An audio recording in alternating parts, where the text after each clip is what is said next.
Welcome back, everybody. Episode 9 of the Odyssey podcast. Today we are joined by chartered physiotherapist Ed King. Ed, say hello. Hello, guys. How are you? And of course, Pleasure to as be here. usual, by my co-host, Mr. Connor Campbell. Connor, What's you can crack? say hello as well. Amazing. So, Ed, as I mentioned, chartered physiotherapist. You've worked with a lot of my clientele, and I've since been sending anyone I know in the Dublin area your direction. And I appreciate that. Thank you very much. So we'll dive right in. Ed, what's your background, man? What's your story, so to speak? So I'm a chartered physiotherapist. I studied that in Jordanstown in Belfast, did the bachelor's in physiotherapy, and then stayed on for a year and a half and did a master's in sports and exercise medicine. That's my academic background. I've worked for a couple of years after that then in private scenarios only, so I've never actually worked in the public health system. I kind of made a beeline down musculoskeletal and exercise therapy in sports, as opposed to going into the hospitals and doing rehab and stuff like that. That's based on my interest in the gym and sports myself. That's it in a nutshell, really. That's you. Any sporting background? Have you played any sports? Do you still play any sports? Depends on what phase of my life I was in. I suppose I've played tennis since the age of 5. I would compete at a club level at that still. Played Gaelic and soccer all my life, but heavily into rugby for a couple of years in school. Been in the gym since the age of 15, I think. Very unhealthy relationship with the gym for many years. Got injured loads. Was like, why am I doing this? Wanted to figure it out. Started studying physio. That's cool. Basically, nice. Yeah. I was just gonna ask why physio. Yeah. You got there before me. Yeah. So when I was in school and stuff, like rugby's obviously you have to be very, you have to be strong and fast and powerful. So I got into the gym when I was 15. Really lucky to have a gym in my school. So once I started in there, I just became absolutely obsessed with it. I don't know why. I just love the feeling of it. Was training twice a day probably for a couple of years, along with rugby and tennis training, and just completely shafting myself with injuries to the point where I was taken out of sports, left, right, and centre, with shoulder pain, back pain, broken feet, and yeah, so. I think there's just the pain of going through that process. And I went to a lot of physios myself, and no one really understood the gym. I remember I actually went to one physio, and I think I must have been around 17 or 16 at the time. My mum was with me. And obviously anything to do with the gym was like the devil for my parents. It was like, it's bad for you. Stunt your growth. I was like, parents are small already, so it's like I wasn't going to get much there. But I remember I went to the physio, and then this is when I was really obsessed with the gym, and she was like, "Oh, don't bench press; it's bad for you." And then obviously my mom and my parents took that to heart, and that destroyed my ability to get into the gym and stuff. And I was just kind of distraught from that. So from an emotional point of view, and then I think I kind of laid off the gym then for 6 years because I had really bad shoulder pain, and then actually studied for my leaving cert because I was asleep for the first 5 years of school, and got into. Yeah, so what I did was I missed physio by 5 points in the leaving in Trinity. I didn't put Royal College of Surgeons down for some reason, which is dumb. Did a half a year in health and performance science in UCD. Decided to bin that because it was like I didn't really feel it was very vocational. And I wanted to be a physio, and I found out about Belfast and went up there, and it was the best decision I've ever made. So that's my entire life story there. As you were talking there, it reminded me of a very similar physio experience I had when I played rugby as well. My rugby coach took me to a pretty well-renowned physio, I think, at the time, in the Cork area. And I had been going to the gym for maybe about a year, and same thing now, this physio was fairly anti-gym. I can't remember exactly what they said, but when he looked at me, he was just like, "You've got tight glutes." And yeah. I was like, okay. And he starts like palpating my gluteals. Yeah, And it's a weird job. I know. It's a weird job. and he goes to me. I remember he was like, "Do these feel like tight glutes to you?" I was like, "I don't know." And he then proceeds to force me with his body weight into like a pigeon pose position, and force me into to the point of near tears into this position. Right. Yeah, and say and then end it with, "Yeah, man, you got to lay off the gym a bit. The gym's the problem here." Yeah, that's the pits right there, isn't it? Yeah, you Pretty hear bad. horror stories all over the place. What age are you? Do you mind me asking? I am 22 years old. Connor's 22. 23. Okay, 23. so I'm 26. So I suppose, I know, 4 years in the difference there. It's like when I was kind of starting out in the gym, there was no sort of Instagram or anything where you have like sort of people who are knowledgeable and could give out good content. I was kind of following like Ronnie Coleman and Arnold Schwarzenegger saying you should train 5 hours a day and that kind of stuff. So I was taking that stuff to heart. So then I suppose coming the midpoint would be what that physio is saying, and then like the midpoint between what that physio is saying and the likes of Arnie training would have been like actually ideal loading. But it's like that's my fault then, or not my fault, but like the times I grew up and I felt kind of let down then, because like obviously when you go to the professionals at that time who also didn't know anything about the gym, or it wasn't really popular back then, especially in physio. Like sports and exercise medicine would have been a very young field, so it's like it's really common now. And like if you're a physio who doesn't use gym equipment, like you're not gonna get far now. Like, you know, It's crazy how quickly that turnaround happened, isn't it? Like, yeah, it's really weird. I remember similar experiences where the physio for a rugby team was just dead set against it, and like Adam, I suppose I did nothing but train chest first of all, so at least that was obvious. And then bench every day, but he was like, "Have you been going to the gym?" I'm like, no. Just because I knew he was gonna berate me. See if you committed a crime. Yeah. Sorry, I'm just trying to improve. Yeah. But the turnaround has been insane. Like, as you say, if a physio doesn't use gym equipment or doesn't even talk about strengthening a certain muscle group or a certain part of you, it's madness, you know? Exactly. Yeah. Exactly. What do you guys think that can be attributed to? Just probably the evolution of science, really, in general, to be honest. It's like I think a lot of stuff from professional sports gradually gets leaked into the community. For example, like they would have always had really big gym setups, and the likes of pro rugby teams, or maybe not Gaelic football, but pro soccer teams would always have the best physios, and always the best ones are always on top of research and stuff. So that kind of stuff would have come out years ago, and they would have picked it up quicker, and then it eventually gets leaked into the community-based sort of physios who are now starting to adopt sort of exercise therapy, for lack of a better word. And you see a lot of physios are setting themselves up in gyms now. So what I did for the last 2 years, I just got a room in a commercial gym, really. So it wasn't a clinic as such, if you know what I mean. It was just like a little boutique within a gym.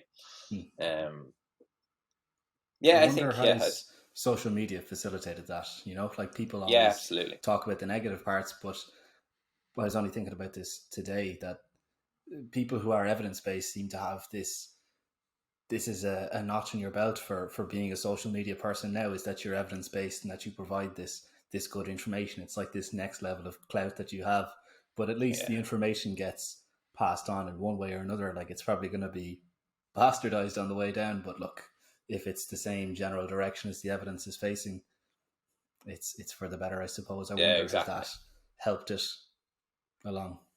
Definitely. I think the term evidence-based has been dragged through the mud as well, to be honest. Like, everyone's evidence-based to the point of like, so there's no one that's not anymore. It's a meme at this stage. Like, exactly. And I always say the word holistic, which is generally a very good thing, is now synonymous with alternative science. And exactly. I cringe every time I hear that word, or evidence-based. But I think Instagram, absolutely, social media, massive. Like, I wouldn't get my CPD from Instagram, but I'd follow a lot of people who are producing, like, experts in my field that I would regard as experts are people who read into a specific body part or condition and are highly knowledgeable on that one thing. and are then able to disseminate information about that one thing, if you get me. Whereas like for me, I just want to be a total good clinician. So I don't have time to be legging it around reading 10 research papers and appraising them and trying to come to my own. I have to trust that those experts are doing that well, if you know what I mean. So it's like, yeah, and I'd follow them on Instagram and stuff, and like they'd be able to tell, oh, I've got a course coming up in this, whatever, and then I'm like, brilliant, boom, into that, or nope, that's bullshit, or something else. Do you know what I mean? So yeah, I curse, damn. Yeah, so social media from it to actually help your clients. Exactly. Twitter would be a lot better than Instagram, but yeah, I've actually found that really, really helpful. And even like simple stuff, like you see different exercises and stuff on Instagram, you're like, oh, that's actually a cool way of doing it. And it might not be the way they intended to use it, or the reasoning behind they use it on the Instagram isn't, I'd agree with, but it's like, oh, I could use that for that or something. Do you know what I mean? So it's like, yeah, it's just constant information, I suppose, coming at you, and you have to be really good at sort of like, not use that, and get through it really quickly, if that makes sense. Because if you just take everything on its merits on Instagram, you're not going to go far, really, to be honest. Yeah, definitely. I think that's advanced physiotherapy as a field, anyway. Definitely. And what is the kind of individual that you find yourself working with most in physiotherapy? Mammies and daddies, who, well, it's like you could take lockdown, for example, have no other access to equipment and just started running, and they're just going to get heel pain. And not that everyone who starts running gets heel pain and knee pain, but a lot of people just go from 0 to 100. Like they haven't ran in years, and they try and do a 5K because that seems to be the sort of, that's the first step. Exactly, yeah. As if there's no other kilometers before 5 that you could do. That kind of stuff I would see a lot, yeah. Because that's the majority of the community, you know. Obviously, a few powerlifters are rocking in now and again, but that's nature of the beast, isn't it? And then sports and stuff as well. So, because I'm heavily involved in tennis and quite not known locally, but like did play gas, so the odd person comes in, and yeah, kind of mix of everything. I like a mix. I don't like the same thing coming in over and over again, because you kind of, one, it's kind of boring, but two, it's like you kind of fall into your own bad habits then, which is the natural type of thing. You start to put a patient onto their symptoms and how it presents onto someone else, whereas like you really should be taking a step back and reasoning through everyone. So that's me. So that's but yeah, and I'd see usually mammies and daddies running, want to go to the gym, bit of shoulder pain. They think because they have pain they can't exercise, and they're fearful to do it because they think it's causing more damage or something like that. So it's just kind of about educating them and helping them through it. So the likes of your case there, Adam, when that physio said don't go to the gym, that's not really a plan. Or go to the gym less. Like, that's, even saying that to someone, like, what does that mean? So I do, everyone that comes in, I give them a specific reps and sets, and then you kind of, there's a plan, stick to it, and you see how you get on, like a fitness strength coach or a personal trainer would do. So it's just about making things as easy to digest as possible for those people, but also being specific that you kind of take out the guesswork, because that's what they're paying you for. So it's like, yeah. So yeah, mammies and daddies.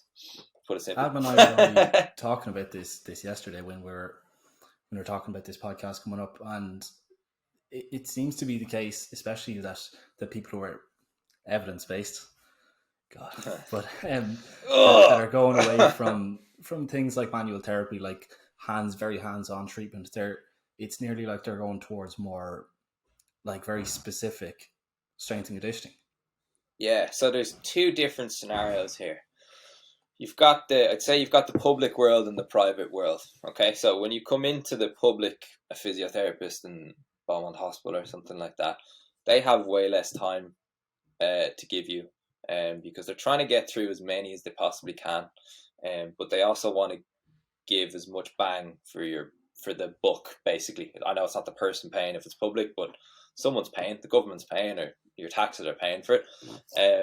So it's like, what is the minimal amount of information that I can give you that would help you and help you to sort of work yourself through the problem. So in a public scenario, it would be very hands off, and it would be a lot more exercise based, and a lot not more exercise based, but it would only be exercise based, and you'd be dealing with people's beliefs and attitudes towards pain, to try and help them so that if they get pain in the future, they are more likely to deal with it themselves, because that saves money and time. Giving them the toolkit to manage their own pain, nearly.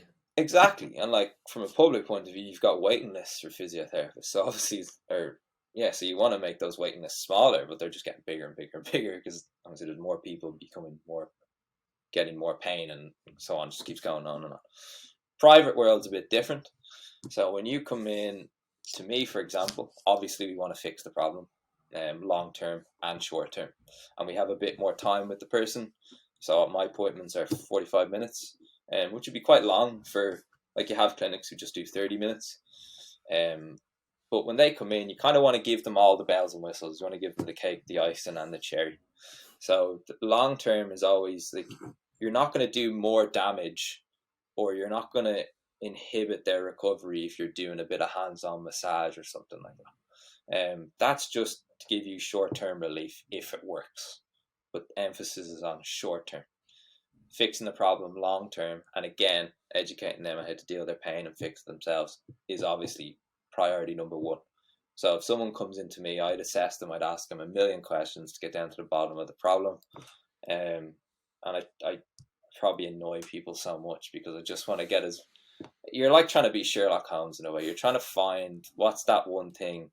You're trying to be a sniper, really. You're trying to pick that one thing that you could sort of fix that would sort of spill out and help the whole problem, right? Okay, so it's like I'm asking a load of questions, get them up on the bed, I do my assessments and stuff, see how if they've, say for example, if they have knee pain, how do they squat, what sort of control do they have around the hips and knees, get them off the bed, glute bridges, is it only sore when they're running? Okay, I'll do a few jump tests, I'll get them on the treadmill, see how quickly the pain comes on, what's their running technique like, and then I'd fix that. So I'd like, if for example I felt it was a completely biomechanical issue, and I felt running technique was a huge thing that we need to work on, like you see some people and they run like ducks, like just on their heels or something stupid, right? That I'd fix that, and then I'd be like, okay, let's go in for the last 5 to 7 minutes, we'll do a bit of massage to kind of, or something like that. But yeah,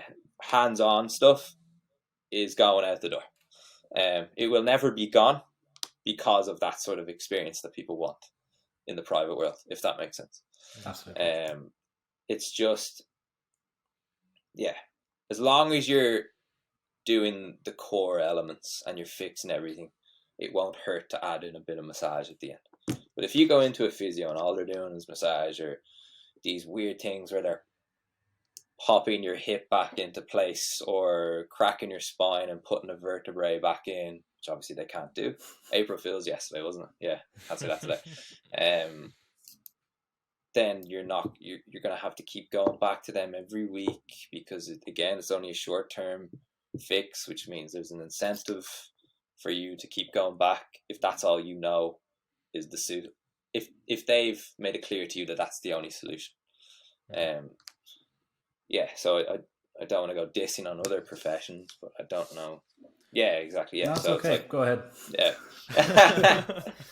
Does that make sense though? Yeah. So if someone's just doing hands-on, or the worst stuff is when you just go into a physio and they just slap a TENS machine onto you for 40 minutes, or like, I was listening to robbery. The guy who runs the gym that I train in, Chaos, Ben, they had a physiotherapist on recently, and he spoke about when he was playing rugby, he had some non-specific lower back pain issues, and what the guy did was chat to him for a few minutes, say, right here, lay up on this bed, like strip off, lay up on the bed, and he put this just this huge lamp over him, went out for 20 minutes, came back later on, was like, okay, yeah, hop up, you should feel a bit of relief there now. And Ben was like, you didn't fucking do it.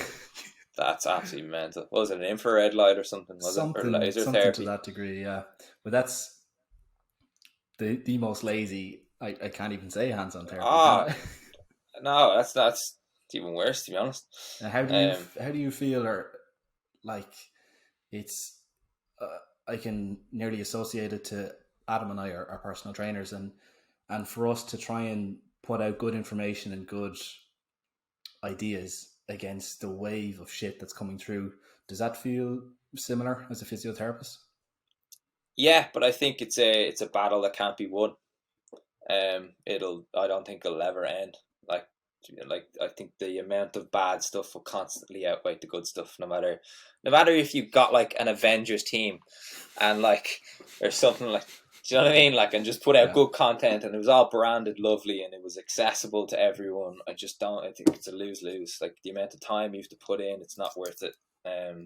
I think you can only focus on yourself as opposed to dissing other things, if that makes sense, because then you just get stuck in rows online or something like that, and it's like, who wins then, you know? Yeah, Like, the main goal is to help the public and the person in front of you sitting in front, and that's why I think like all these like online content subscription models really good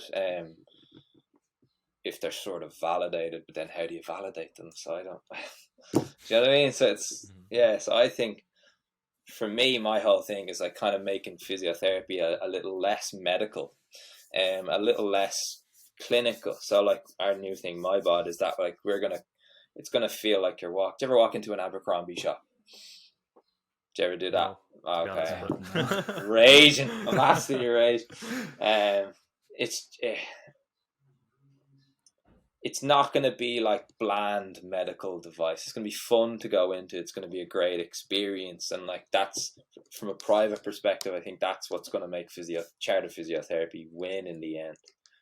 Because the thing about physical therapists is that they're actually giving the people.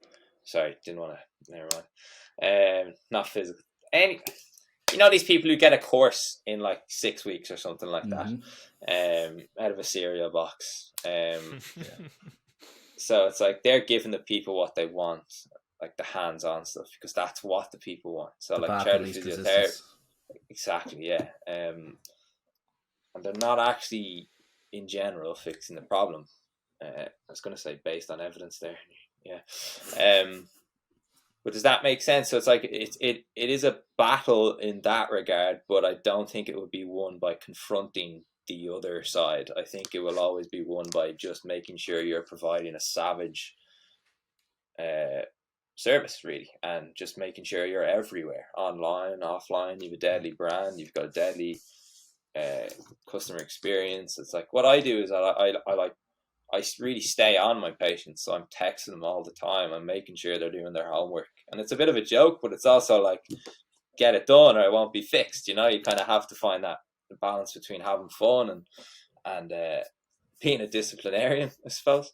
Because I'm trying to sell you to do stuff like that's really hard. like it's really hard to do.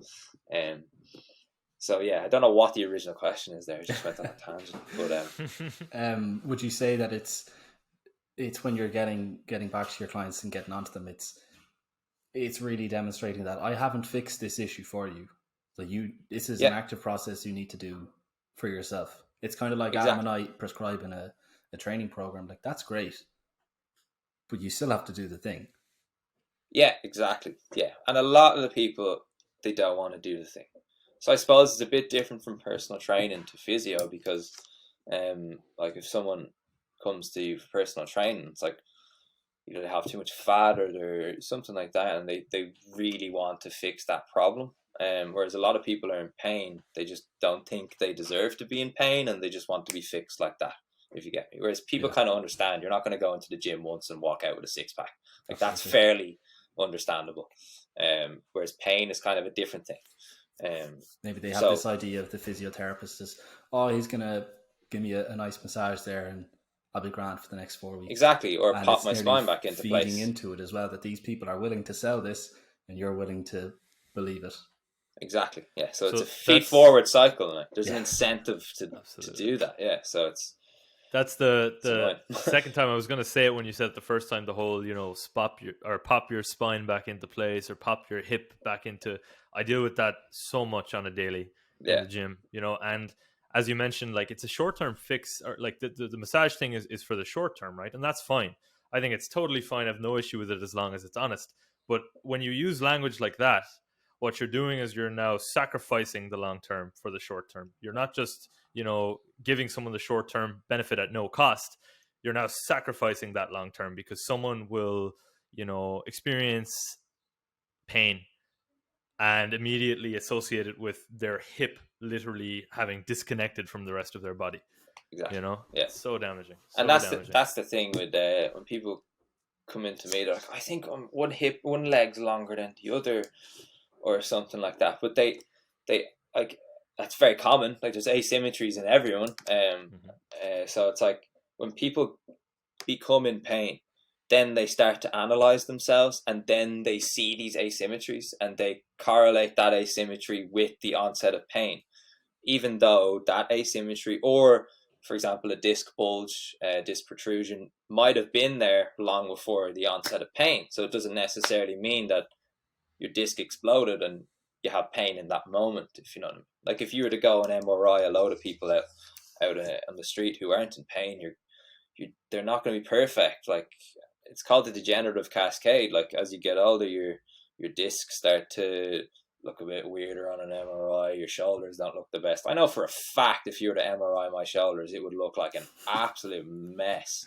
But I have full function, or near enough to it. But when people are then in pain and then they get an MRI, it's like they think, oh, structural abnormality causes pain, where it doesn't give the full picture. It's important in some scenarios. Obviously, you've got to weigh the cost-benefit analysis and how much it costs and stuff like that. But if people go and just get back pain and then they go and get an instant MRI on it, or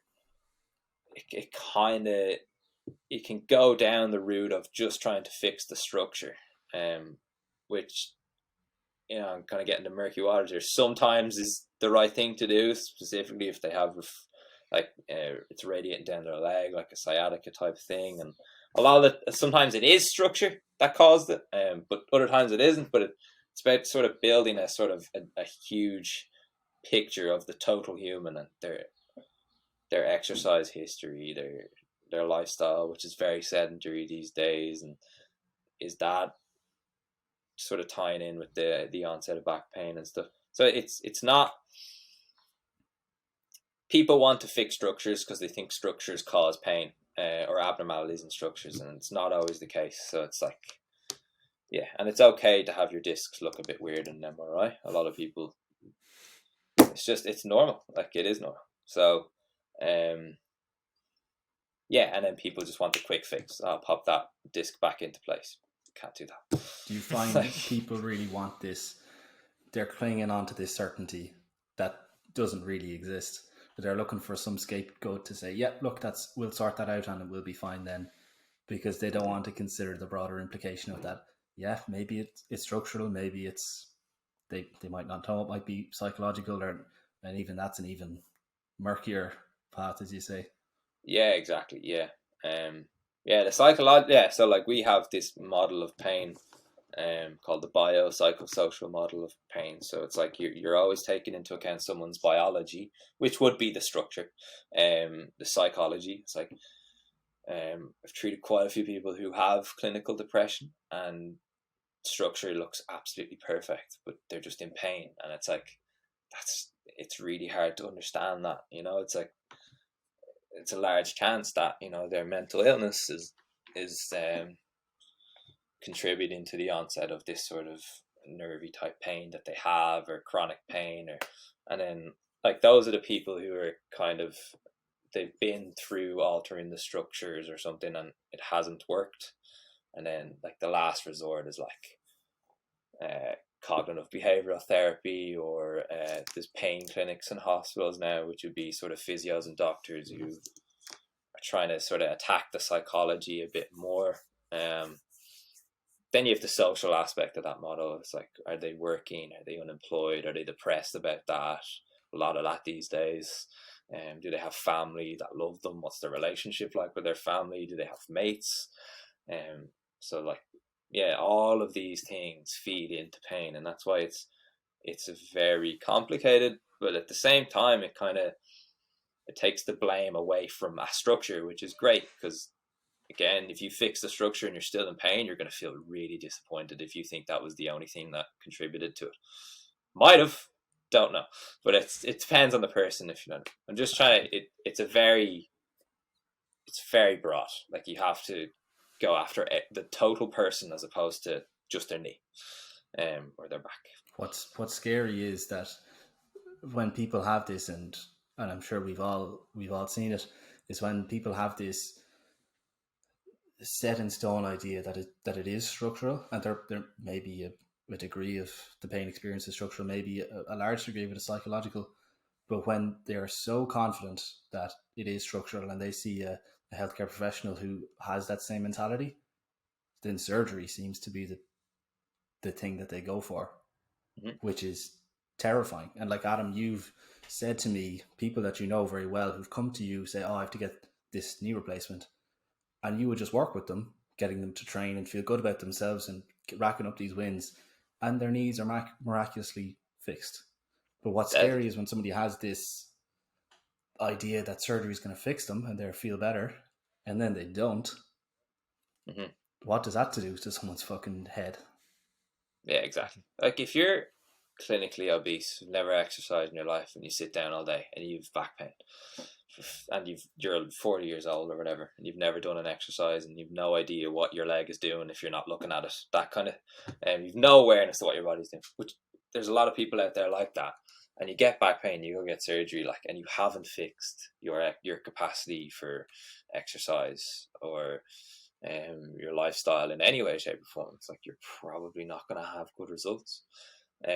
Same way if you get a hip replacement and you weigh 40 stone, it's like, which is the right thing to fix? But then you have to trade that off if they're feeling 10 out of 10 pain every day, and they're just like, get this out of me, and they can't live, and because of the pain they can't do the exercise, it's almost too late. And it's like, okay, maybe you can start look at sort of medical interventions to give you that window to exercise to get you going. But then, like, if someone comes to a physio, and I suppose this is the problem that I see, is that it's not general enough, in that, like, if someone comes to me with knee pain and they're very, very heavy, and I've cleared them all red flags, yellow flags and stuff, didn't feel like it warranted any referral for medical intervention, it's like, my goal is to then, okay, well, let's get you into the gym and actually start training you, and let's look at your nutrition and stuff, which would be kind of a new area for physios to go down. I think it will get there. Like, I did precision nutrition level 1. Found that really helpful. I'm sure there's better ones now, but I did it a few years ago, and like, it's just, you're not a nutritionist, but it doesn't take much to kind of put people on right principles, or good principles towards nutrition, which is obviously a huge part of your health.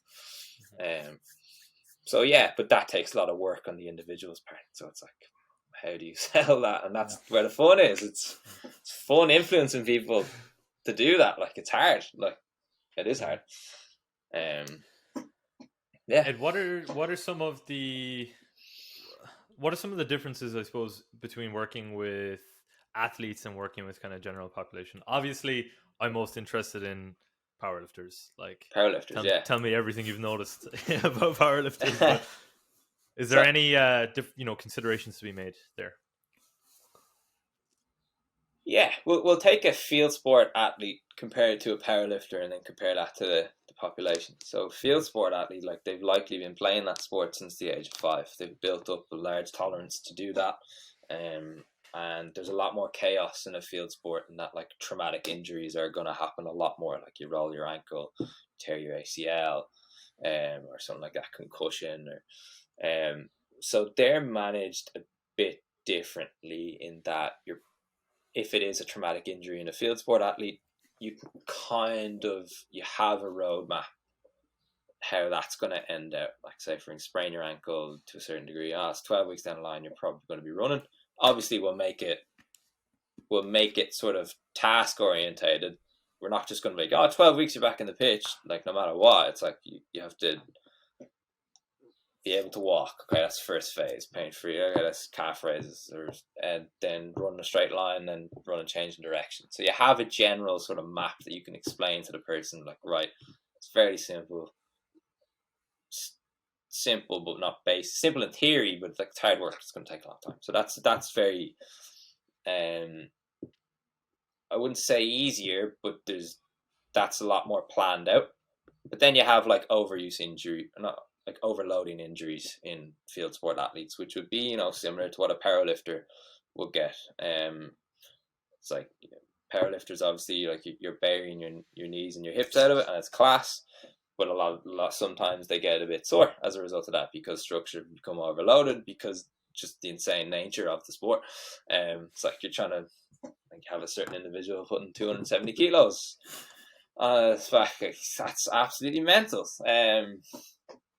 So it's a bit different in that, like, you can kind of get away with some degree of pain. Like, pain doesn't necessarily mean damage if there wasn't a traumatic event that caused it. So same with footballers, they get overloading injuries. Injury would be classed as like something that would result in you either modifying or sitting out from a training session once, I think. So they can get like those kind of overloading knee pains and Achilles tendinopathies, and same as a powerlifter would. So I'd say there's a similarity there, and you'd address that the same way. It's like, you kind of have to get to know the person and their relationship with pain. So one question that I'd ask them, like, would be, rate your pain out of 10, 10 being the worst pain you could possibly imagine, 0 being no pain at all. If they're doing the squat or something and that reproduces the pain, they're like, they're like, yeah, that's a 4. There's a difference between saying, yeah, that's a 4 and that's a 4. Do you know what I mean? So it's like, okay, I know my rehab then, based on your reaction, that a 4 is, you're wincing, you're like, but you don't want to say 8, because for some reason lads are like that. They're like, oh jeez, that's a 3. It's like, what's a 10 then?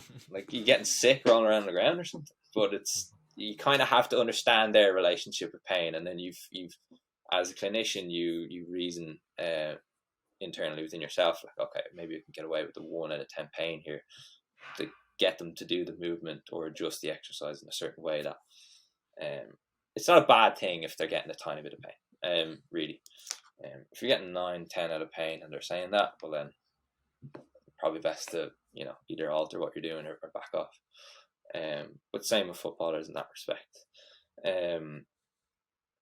Also, a lot of people want to compare their pain to other people's pain, which is impossible to do. Like saying, I have a high pain threshold. That implies that your pain can be related to someone else's. It can't in any way, shape, or form. There's far too many variables that come into how you perceive something and how it makes you feel. So a 4 out of 10 for me might not be a 4 out of 10 for you. Might be a different sort of thing. So a high pain threshold doesn't really exist. Lads say that all the time, like, yeah, high pain threshold. I love to actually women, and this is completely anecdotal, but women just like, yeah, that's an 8 out of 10 or something. Like, do you know, they like seem to be able to tolerate a lot more. Maybe having kids does that too or something. But yeah, if that makes sense. So it's like, you've got to manage someone else's pain and not let them relate it to someone else's pain or someone else's experience of an injury, because then that can influence how the result of their rehab or how they address it.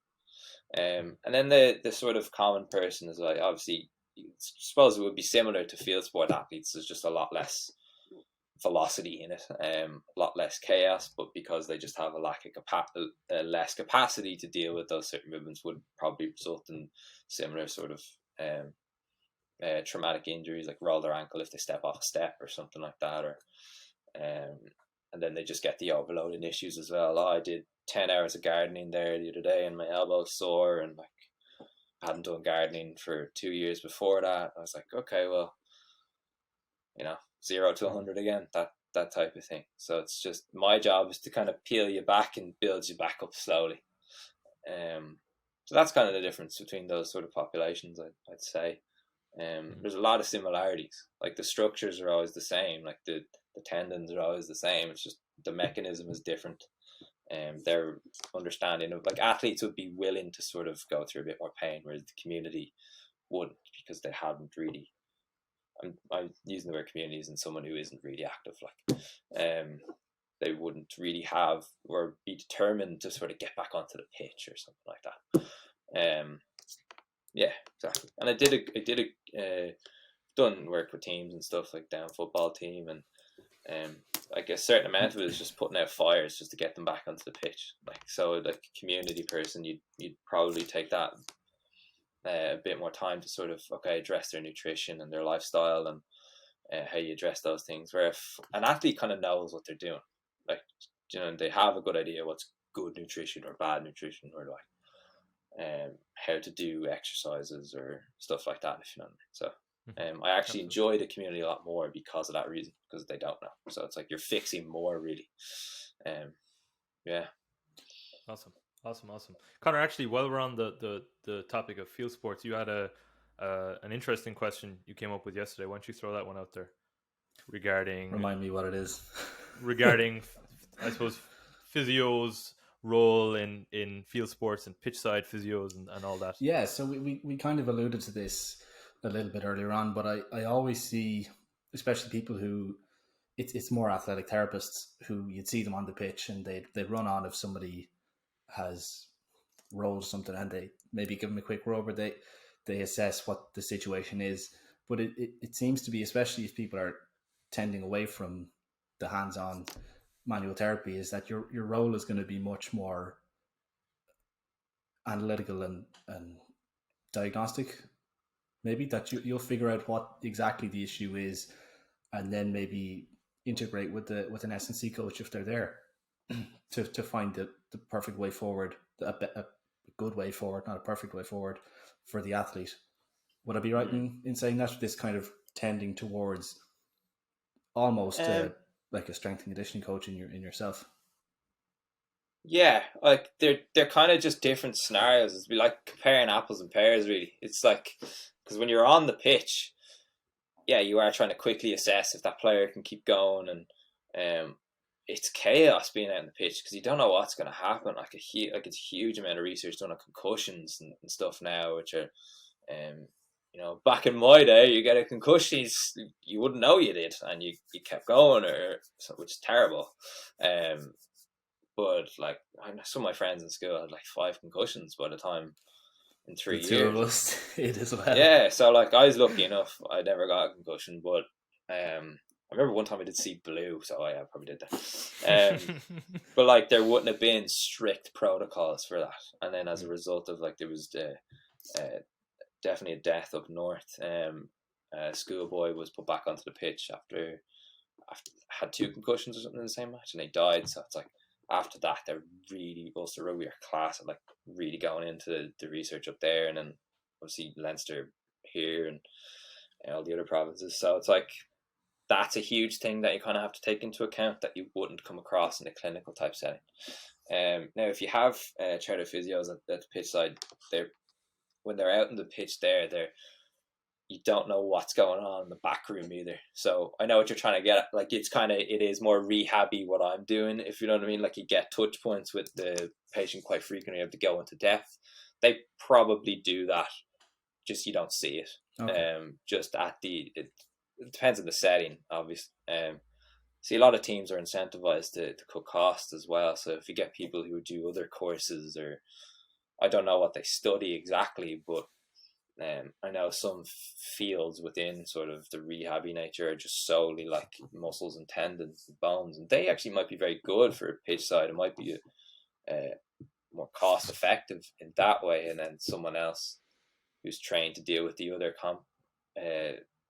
sort of psychological, social factors kind of comes in at the back end. You don't know, really. It's obviously a club Gaelic football team at a low level isn't going to have the access to someone to deal with this stuff, but like, you know, Dublin GAA or any sort of county team or rugby team or high level rugby team, like, they've got backroom staff, so they have people working together, like S&C coaches, physios, doctors and stuff.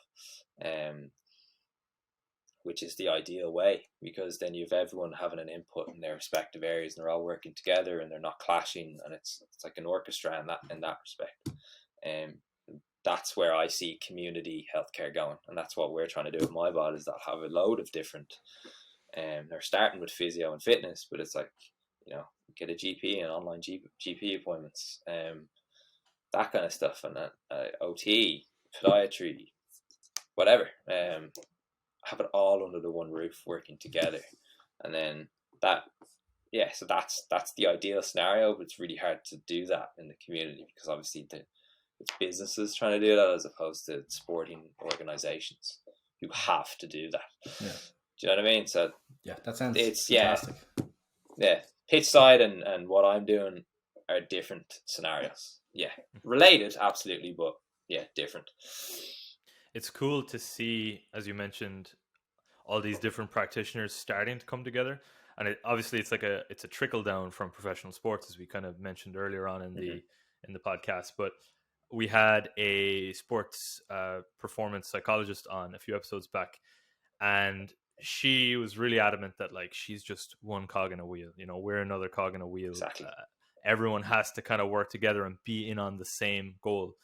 We were talking earlier about the kind of the tidal wave of bullshit that we're all faced with when trying to navigate what's right and wrong and everything like that. And I often refer to, and I say it all the time on the podcast, that kind of being a race to the bottom. If you get in on that, it's one big race to the bottom. You have to try and undercut the next guy and say something more grandiose than him at the same time. Whereas this kind of thing, where everyone identifies as being a cog in a wheel, is the totally opposite kind of thing, and it's really cool and inspiring to see. I'm really excited about that. Yeah, definitely. There's a huge amount of humility in that as well, though, because you have to recognize that you have to stay in your own lane. Like but it's not because, I have this degree and you've that degree, so I'm better than you, or anything like that. Or like, there is kind of like an unsaid hierarchy within healthcare, but that can't be the case. It has to be sort of a team. Maybe a GP is definitely a GP. If there's anyone to be at the top, sort of influencing everyone, it would be that, because they know so much about everything relative to, obviously I don't know much about medical conditions that don't influence MSK or respiratory or something like that. You know what I mean? So it's like, it's like one big team, and that's sort of the dream. That rhymes. That was a good slogan. It's not like the personal trainer is going to come in and be like, I know he is like clinical hypertension, but we're testing openers next week, so sorry. Yeah, exactly. Yeah. Having said that, you do see personal trainers, they're becoming a lot more in like being able to reason. Like I'd say they're kind of moving into sort of the exercise therapy sort of bit of physiotherapy, which is great. If so that helps communication between the two a lot more. And it's like, if like, you don't have to have a degree in physio to understand pain. Like, do you know what I mean? It's like, so I'm really sort of optimistic about how all these things sort of fit into one thing, and one sort of, all these pieces of jigsaw puzzle come together. I think that's really exciting. I can't wait to see the future. Really cool. Really cool, man. Why don't you tell us a little bit more, or some more specifics, I suppose, about my bod, because I've heard some whisperings from other people about what exactly it is, and it sounds super exciting. Yeah, so we're starting off with physiotherapy, and we're going to be providing fitness as well. So we're kind of trying to merge the two in that, like, sort of physio-led fitness in that way. And we don't know yet if we're going to try from day one and create that sort of team element, in that, like, we bring in personal trainers, and like the person comes in, gets assessed by a physio, and then like that's the sort of program together with the fitness professional, and then the fitness professional goes off and does the program with them, and then the person checks in with the physio every, like, once a month or something like that. But it's like, it's that sort of idea of like, our entry point is physiotherapy and fitness, and then hopefully we can grow to sort of more locations in these sort of small boutique type clinics within commercial gyms. So what we're doing now is that we have 2 locations in Balbriggan and Malahide in Platinum Gyms, where we have like have our own little waiting room, our own little section of the gym with 2 treatment rooms and stuff, and then access to the exercise studio. Obviously access to the entire gym, but the exercise studio is kind of a bit more intimate, where we can kit it out, brand it really nice, LED lights everywhere, and just it's a bit better to sort of connect with the individual, especially if they don't want to go into a big scary gym full of meatheads screaming their head off, which is very intimidating. And it is. It'd be fine for us going in because we're experienced, but 60-year-old woman who's just had her hip done doesn't want to go into Joe Blocks with covered in tattoos, lifting 350 kilos off the ground, screaming, and the floor is shaking, and you think there's a earthquake going on. Like that's I don't think that would help that woman or man, but I'm being sexist. So our sort of, we're trying to be the bridge between healthcare and fitness, join the two, and hopefully create more locations. We're going to be very online as well, so we invested really heavily into technology so we can track absolutely everything, all your exercise, your care plans, and then because we're collecting that data from day one, we can expand on that platform and say, for example, you can hook up your watch to our app, and like all your GP data is there, your physio data is there, your plans for those respective things, and interlink with your insurance as well. So it's like, a lot of people have health insurance but don't exactly know what they can use, that type of stuff. So we're trying to be sort of like really accessible, great friendly brand, community based, but also giving you the experience of total health in a way. And obviously we're starting with physio just because I'm a physio, so it's easy. But that's sort of the idea. Yeah, that sounds awesome, man. Like I was saying, you have all these individual cogs. You have a cog here and a cog there, but they're not connected, and you need somewhat of a framework to connect these cogs. Exactly. And it sounds like you're building that framework, right? Exactly. And it's hard work. It's a lot of stuff going. Like, we can plan it for a year. We're still not open. Because we have to wait for construction to be done and reopened. So that's really annoying. But for the greater good. And so it's like, I can see it, like it's there in my head, but it's just about putting in the work and making sure the service is class up to that point, obviously, but class, that's the sort of the vision. Amazing. Yeah. Awesome, man. I love it. Can't Sounds wait. great. Can't wait. 2021. Connor, have you got anything else you'd like to add or ask or anything? I think I'm all good for now. We might review again and go back to another. We'll meet up again and get really into the nuts and bolts of the biopsychosocial model, because I just love nerding out on that. Nice. Good. Look forward to it. Before we finish things up, Ed, where can people find you and find MyBod and all that stuff? MyBod.ie is the website. Nearly finished. Should be done in the next few days. Instagram MyBod _IE, and Facebook as well. If you could give us a follow, and hopefully there's lots of good content to come, and lovely, beautiful to look at content. And Amazing. Stay tuned. Awesome. All right, I really appreciate you coming on and talking to us. Appreciate you for having me. It's been fun, and as Connor said, we'd love to maybe have you on again in a couple weeks' time and dive into some of the more nitty gritty, murky shit. Absolutely. I love talking, so whenever. Amazing. All right, guys, that's episode number 9. We really appreciate you watching as always. Episode number 10 next week. We're going to do a coaches roundtable, so we're going to have all of the coaches from Odyssey jump on for an episode, and we're going to take a bunch of questions. It's probably going to be like 4 hours long, so we're really looking forward to that one. Again, if you'd like us to talk to anyone, or if you've got any comments or concerns or questions, please let us know. Appreciate you guys. Bye-bye. All the best. See ya.